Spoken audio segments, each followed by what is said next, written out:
This is going to be a different type of video than I usually would make, but I think it's a video that does need to be made, so stick with me, you might find this interesting. Welcome back to Words of Paradise. I'm your host, Leon Idle, and if you guys have been paying attention to my channel the last week and a half or so, you'll notice that I took a particular stance on both One Piece and Starfield, things that are a very big deal in the culture war right now. Starfield more so than One Piece, but we'll get to both. And in said video, I got inundated with comments talking about how I was wrong, the game is woke. Maybe I am, maybe I'm not. We're gonna dissect that. But before we do, let's talk about the One Piece video I did, where people were calling the show woke and trash because it dared cast a trans character to play in the show as a male, cis, whatever character. I got a very interesting comment on that video from my buddy Zax, and it read as, "I don't care at all. I wouldn't know about this if not for this video. You should expand on the idea you touched on here. What would be the line?" You know, that's an excellent question. What would be the line? So Zax, thank you for posing this to me. You're gonna get your wish. I hope you enjoy the video. Let's find out what is the line when it comes to woke. Now, woke is a very interesting term. It's a term that's been thrown around a lot the last several years, and most people have a somewhat of an agreement on what it means, but there's no actual hard definition that anybody seems to agree upon. And the reason I say that is because, well, take a look at the comments from my Starfield video where I claimed Starfield wasn't woke. Bro, to fix a gun glitch, you have to change your pronouns. A push for GAC. This video shows us what side you're on. Next, it'll be maps in video games. 99% of voice characters, faction leaders, and interesting NPCs are lesbian girl bosses. The only interesting male NPC is sidelined for this trans clone who I actually thought was okay and had a decent story despite wokeness, but try to pretend it's not there altogether is highly disingenuous. This is a Bethesda game in name only. I don't know what woke cucks have infested the company, but this damage is there for all to see with working eyes. Yes is woke. There are ideology of SJW, there is trans guys, ugly women, destroying immersion and escapism. Boycott all evil woke crap, never compromise, not even a little bit. And as much as that last guy kinda sounds like Tim Allen from Galaxy Quest, no, never give up, never surrender. There's a bigger thing at play here. All these individuals are calling Starfield woke. But a lot of us in the bigot army don't seem to think so. That's right, if you guys weren't familiar already, then you are now. I am part of what's known as the bigot army, otherwise known as the Saturday Night Hypnosis crew that streams on Hypnotic's channel every Saturday night. Being called bigots is pretty par for the course when you make videos like ours, despite the fact that none of us, except for maybe Ryan Roger Athe, are actually bigots. But yet, here we all are saying this particular thing about the game. For those of you who have played Starfield, first off, who's played it? Who's played it? Wow, Ryan actually played it. That's shocking. On the Xbox One as well. So Atreus played it, Ryan playing, Cassie played it, I played it. PS5 gamer, sorry. It's all good. All good. So for those of you who have played it, is Starfield woke? Just throw it out there. Is it woke? Fuck no! No. No. Okay, Atreus, One of the best That's games what I I've heard. ever played. and Ryan says no. No. What about you, Cassie? No? No. Now, don't you guys find it a little bit strange that individuals that are known as the bigot army don't find Starfield to be woke? I mean, we had a pretty general consensus there on the panel, so we really need to establish what is woke. Where is the line? Well, to do that, you need a definition. All words have a strong definition that everybody can immediately know what it is. If I say microphone, like what I'm talking into, you guys know what a microphone is. You can't misconstrue that with anything else. If I say vape, you all know what that is. It's a homo dog whistle. Gay! But when I say woke, it's automatically incorporeal, a bit more ethereal. So, I do what any individual would do. Go to Merriam-Webster's.com. You know, the dictionary. The dictionary's where you find definitions, right? Well, the first definition, aware of and actively attentive to important societal facts and issues, especially issues of racial and social injustice. Well, yeah, that's what woke used to mean, but let's be real. It's just like the word gay. Gay used to mean happy. That's not how anyone uses woke today. Maybe one of the other definitions will work. Politically liberal, as in matters of racial and societal justice, especially in a way that is considered unreasonable or extreme. Okay, that's a bit more fair. It still seems a bit too sterile, though, a bit too clinical. Let's try a third definition.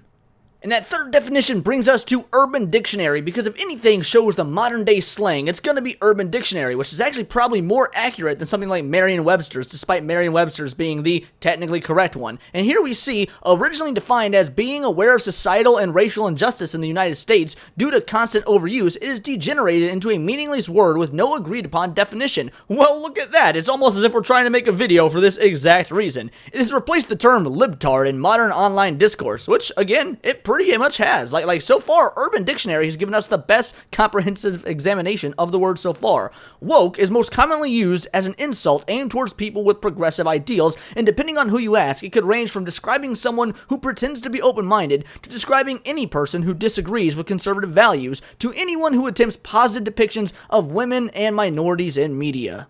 So far, I like this definition the best. I mean, it clearly encompasses everything that people claim is wokeness, but it has a problem. It's too broad, and even the definition itself admits it's too broad when it says it could range from describing someone who pretends to be open-minded, to describing any person who disagrees with conservative values, to anyone who attempts positive depictions of women and minorities in media.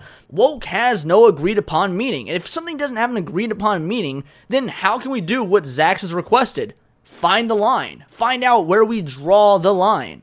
Well, to do that, I want to bring up a comparison for you guys. Obviously, we all know about Starfield at this point. Yeah, it has pronouns in the game. Okay, it's got a few characters of color. Alright, it might have a gay character here or there. But at the end of the day, it's a very massive, large, open world, expansive game with literal hundreds of hours of gameplay. How much of that game is actually dictated, or dedicated, I should say, to all this, woke stuff? While I haven't played the game, and in my video about Starfield I made it abundantly clear I haven't played the game, I'm gonna guess a relatively small number in the grand scheme of things, since Cult Classic Cage and Ryan Roger Athe are both in love with this game thus far, and have also put quite a bit of time into it, specifically Cult Classic Cage. So I'm gonna go off of what they say and think that, yeah, probably doesn't have a whole lot of woke stuff in it, but that being said, if you want to call that stuff woke, let's use this as the comparison. The latest James Bond novel mocked as woke for having anti-trans, Trump-associated villain. The latest Bond novel laments that a right-wing English supervillain did not include women, non-white, or disabled people in his plans to attack King Charles III. Yes, because for those of you that are unaware, there is a new James Bond book coming out, or maybe it's already come out, I'm actually not sure by this point. However, excerpts of it have been shown online, and I would like to compare what we see about this James Bond book to what we're seeing in Starfield, and let me tell you if you see a significant difference. New York Times opinion columnist Ross Dodet scorched the novel in a piece headlined How America Made James Bond Woke, warning that it juxtaposes a progressive version of the globetrotting spy against a caricature of conservatism. 007 is charged with protecting King Charles III from a dastardly plot hatched by a supervillain, Athelstan of Wessex, of British names, who can be described as a Brexiter, a right-wing populist, apparently the true and natural heir to Goldfinger and Blofeld. He goes on to note that Bond, known for womanizing in the past, is in a romantic situationship with an immigration lawyer he permits to sleep with other men, and that his mission is that he must travel to Viktor Orban's Hungary to infiltrate the vast right-wing conspiracy and avert a terrorist attack at Charles' coronation. Now, already, this sounds vastly different than what we're experiencing in Starfield. In Starfield, okay, you got some gay characters now and again, maybe a one tranny clone, and then of course you got the pronouns. This sounds far more insidious when it comes to the woke stuff. This sounds like pure political indoctrination in what's supposed to be an escapist fantasy spy novel. But let's get an actual excerpt from the book. Burkett was an ex-Tory MP, famous for promoting COVID vaccines, mask-wearing, 5G conspiracy theories which had spilled over into the usual anti-immigrant, anti-EU, anti-BBC, anti-mainstream media, anti-cultural Marxist, climate change denial pronouncements. It was an anti-trans diatribe that had eventually got him kicked out of the party, and he'd soon after set up the New Freedom Party. That was all in one paragraph. Did you hear all those political dog whistles? It's like they tried to fit every single caricature of what people find individuals like me, or Hypnotic, or Cassie, or Geeks and Gamers, or Nerdrotic, or Critical Drinker, or any of these other individuals who just want, I don't know, Star Wars to be better than it is recently. Like, they're putting all of us as a caricature in that one paragraph. I mean, let's read that again if you guys truly didn't pick up on how absolutely insane that was. Famous for promoting COVID, vaccine, mask-wearing, 5G conspiracy theories, which had spilled over into the usual anti-immigrant, anti-EU, anti-BBC, anti-MSM, anti-cultural Marxist, climate change denial pronouncements, it was an anti-trans diatribe. That's almost a joke at this point. Like, I can see this being some sort of Joe Rogan bit or Dave Chappelle bit. But no, that is woke. I think we can all agree that by reading that paragraph, that is woke. I also think we could agree that that is very different than pronouns in a game. Like, I get it. You guys are annoyed by it. I am too, and I said in my Starfield video, I think that it's annoying that there's pronouns in the game. But we've been saying from the beginning, keep this away from children. Well, Starfield is rated M for mature. You've got to be 17 years old to purchase it. So it's up to the parents at that point if they want to get them Starfield, which means it's a parental right issue. And the parental rights are dictating whether or not they're going to buy the game for their kid or not. I mean, I would completely agree if this was happening in a game that was rated E for everyone or T for teen. Yeah, we should keep this stuff away from children. But we're getting what we asked for. This stuff is being gatekept from children at the legal level, and anything beyond that is for the parents to do. So why are we having this discussion? All this brings us back to the first question posed by Zax. Where do you draw the line? And obviously for each person, it's going to be different. I mean, everyone has their own different individual lines. Like I said, I had that one particular comment earlier that said, boycott all evil woke crap. Never compromise, not even a little bit.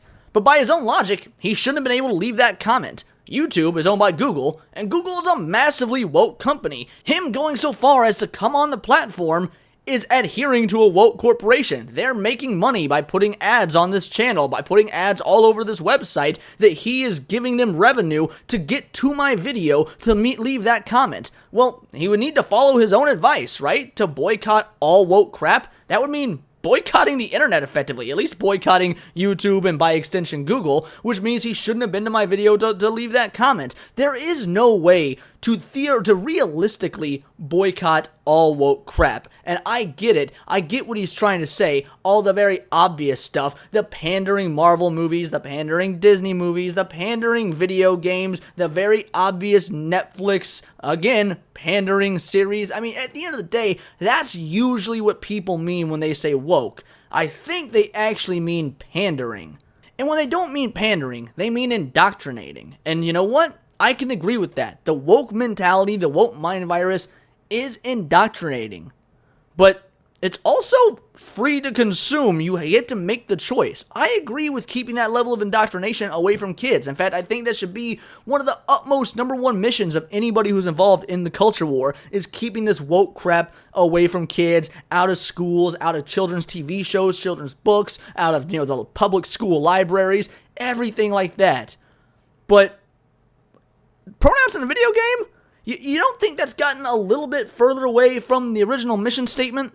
To draw this line, which is what this video is supposed to do, find out where we draw the line, the first thing we need to do is stop calling everything woke.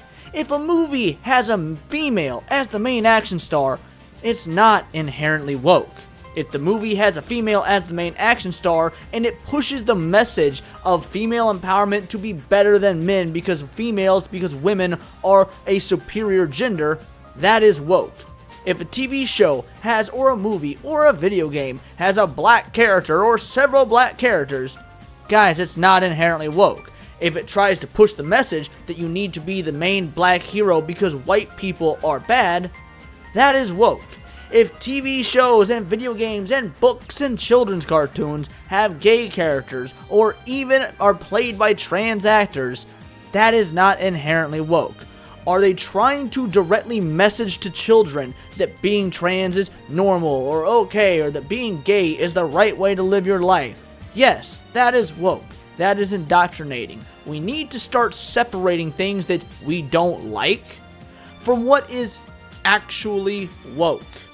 By modern day Twitter/X standards, things like Terminator 2 or Alien would be considered woke. You always have those individuals that say, no, those female characters were well written. Well, guess what? Kobe in One Piece was well written. So why are people calling the show woke because they cast a trans actor to play them? I thought it only had to be about whether or not the character was well written.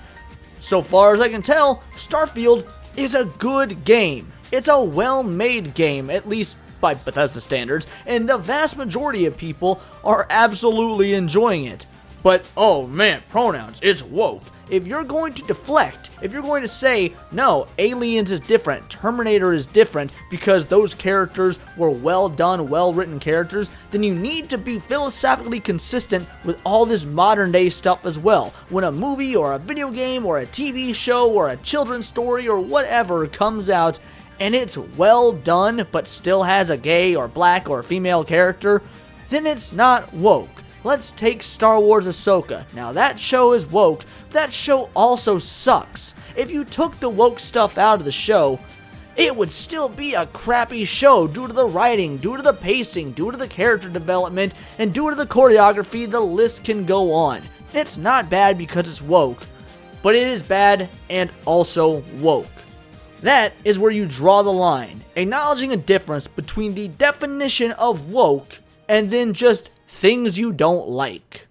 Like I said, there is no realistic way to avoid all things woke short of moving out into a cabin in the woods all by your lonesome. So maybe the best course of action is to just get offline for a while. Stop paying so much attention to social media. Stop paying so much attention to the wealth of content that comes in, day out. Whether it be stop paying attention to YouTubers or Twitter or Netflix. And also maybe take a chill pill and change your definition of woke. Because if something as simple as hiring a trans actor that you didn't even know was trans until they told you on Twitter for a One Piece show threw you in a tizzy, or maybe, them race swapping a side character that you didn't know was originally white in a one-off episode that you're never gonna see again, if those sorts of things trigger you this much, you've been on the internet too long and you are part of the problem. I definitely want to get rid of this woke mind virus, but I don't want to see the people that are fighting against this woke mind virus and fighting for the culture to turn into what the woke is, and that is what has been happening, and that's what will continue to happen. I'm seeing the anti-woke movement before our own very eyes turn into the very thing that they swore to destroy. What is that quote from Batman? You either die a hero or live long enough to see yourself become the villain. I've lived long enough at this point to see a lot of my contemporaries slowly start to become the villains because they are taking such a hard line stance on things that don't matter. Let's focus on the kids that are being transed in California. Let's focus on that actual mutilation and not about pronouns in a video game. There are worse things going on in the world. You need to kick back, relax, and maybe just loosen your grip a little on what you consider woke. I think that's where the line is. The line is between you and the screen, and you're a bit addicted to that screen and really addicted to that outrage. But those are just my opinions. Let me know yours in the comments down below, or let me know on Twitter. Sorry, X, where you can find me at Bolt the Word. And please do subscribe. I am a nerdy news channel. I cover nerdy news every day, usually 2 videos a day. Not doing 2 videos today, though, because I can already tell this is going to be a bit of a bitch to edit. So, it's going to be fun for me. But please do, like I said, subscribe to the channel. I am also doing channel memberships now for $4.99 a month. You can contribute, and it would be amazing to help me get this channel really pushed out there and keep doing great work. It will also come with perks, such as members-only live streams and you choosing what articles and such I cover going forward at least a few times a month. Plus, there's more to it than that, so if you do want to support me financially, it would be great. And if not, if you can't, I completely understand. I'm just happy you're here. I'm happy you liked the video if you liked the video. I'm happy you shared it if you shared it. And I'm happy you commented if you commented. And if you didn't do any of that, then you probably didn't make it to this part of the video. But if you did, then you guys gotta know, it's all here in the Nerdosphere, and this has been Words of Paradise.